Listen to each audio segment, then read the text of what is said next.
Today we're going to be going over how to install a front starting device, the single button Tamer starting device. We're doing it for a Gas 2021 MC250F.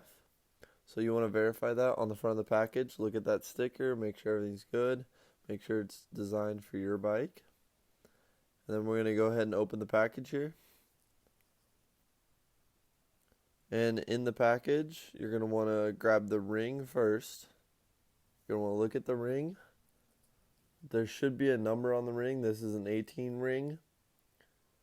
You need to verify that that is the right ring for your bike. You can go on tamermx.com and scroll down to the bottom of the page. You'll find the bike fitment chart. Click on that. It'll bring you to a PDF, and you should be able to find your bike and what ring goes on it.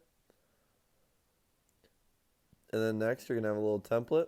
This template is only used in the installation process. It does not stay on the fork guard. And it comes with 2 screws for the single button here. And then we have our base. Single button base right there. Make sure the plunger goes in smoothly. Then we have 1 Tamer sticker. And then new for 2021 and 2022, we actually have a QR code on the clamshell card of the instructions. So just scan that with your phone camera. Just hold down. It should take you right to our website for the product instructions. Or you can go to tamermx.com and click on product instructions in the top of the page. So we're going to go over what you need, what tools you need. You're going to need a tool to take off your fork guard. You're going to need a Phillips head screwdriver, some masking tape. Do not go with blue painter's tape. You're going to need some strong masking tape to hold it on. Some red Loctite. It doesn't really matter what Loctite you get as long as it's red. Then you're going to need a 3mm Allen wrench. This will be used to tighten the ring.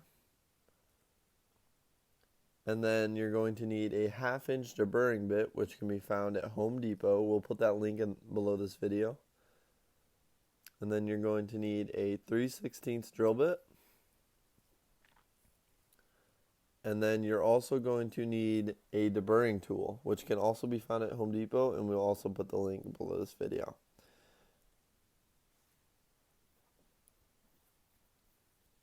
And that's all the tools you guys need right there, all on that page. And then we're going to go ahead and install the ring now. So when installing the ring, you want to spread it about 1.5 inches to 2 inches apart. And then you're going to pop it around the fork tube. Do not spread it out all the way around the fork tube because it may break. So pop it around the fork tube like so. And then close it up like that. And then again, if you go scroll down to the bottom of the page on tamermx.com, you can find the bike fitment chart, or it's also in the product instructions. You can find where that ring goes, and there should be pictures for every bike. So for the Gas here, it goes right above that wear ring. Same with Husky, Gas, and KTM, all 125cc and larger. So you're going to want to snug it up a little bit. Don't tighten it all the way because we will need to move it a little bit later. So now we're going to move into measuring it. You want the rider sitting in a start position with the front brake pulled in. You're going to pull down the forks a few times. And you're going to let it come up right to where it stops. You see right there. Then you're going to mark on the fork guard where the top of the ring sits like that. Then we're going to remove the fork guard and start the installation process. So with the installation process here, you see we have that mark that we made.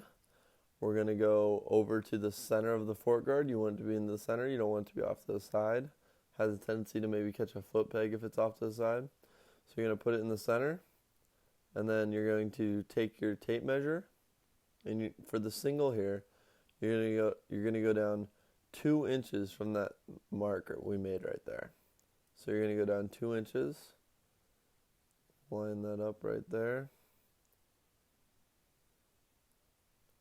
So you're going to go down 2 inches from the mark, and that is where the buttonhole is going to go, not the base screw hole, but the buttonhole. And then once you have that measured, we can go ahead and grab the template and the masking tape. And we're going to take a small piece of masking tape. We're going to put the template on. And it's going to sit right there like that, right in the middle. You're going to put the template on the masking tape. And you're going to stick the template to the fork guard.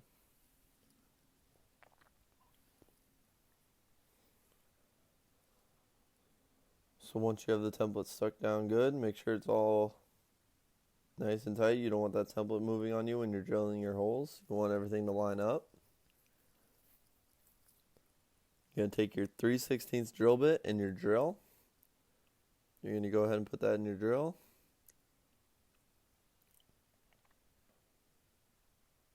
And then we're going to go ahead and drill out the 2 base screw holes. So these small holes right here. Starting with the bottom one.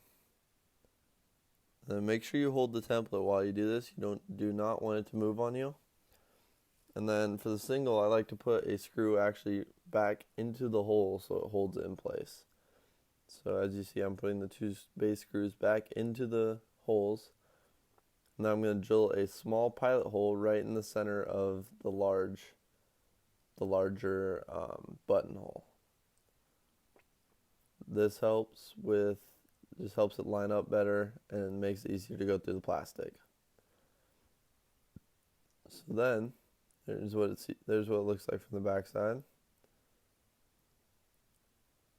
You're going to take your 1/2-inch deburring bit, take the 3/16 drill bit out, take your 1/2-inch deburring bit. This can again be found at Home Depot. We'll put that link below. And then you put it in your drill, and you should be able to drill out the main buttonhole.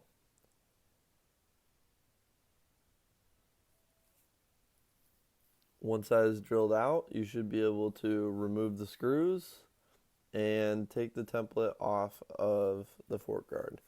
And then once the template is off the fork guard, make sure that you guys keep the template in case you guys need to transfer it over to another fork guard, or you get a new graphic or whatever that may be. Maybe you break a fork guard and you need a new one.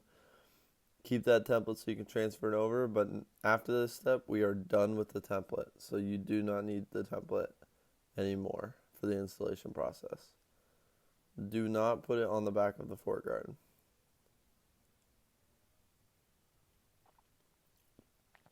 So now that we have all of our holes drilled, here's what it looks like from the back side. We got to have all this excess plastic on here.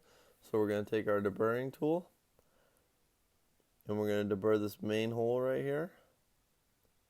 Both sides, front and back. Just clean out the plastic. Makes it a nice clean cut.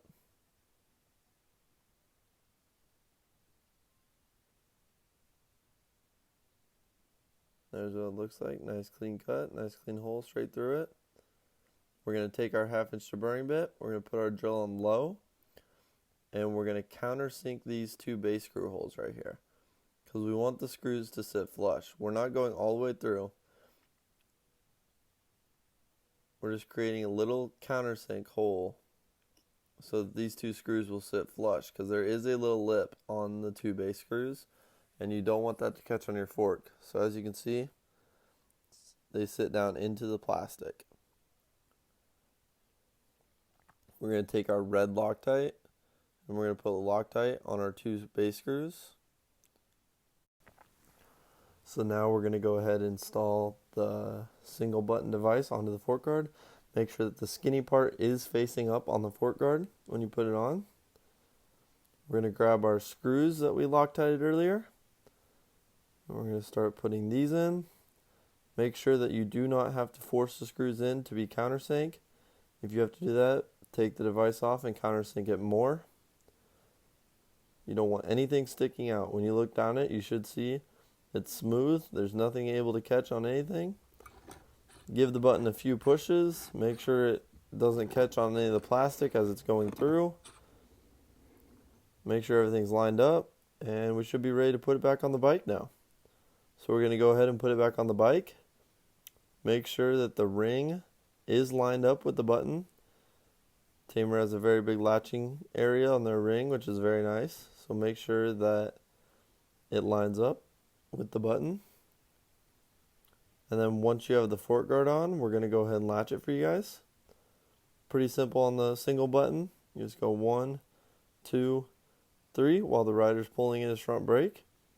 And then when you come into the first turn, when you press that front brake in, it'll pop off just as so.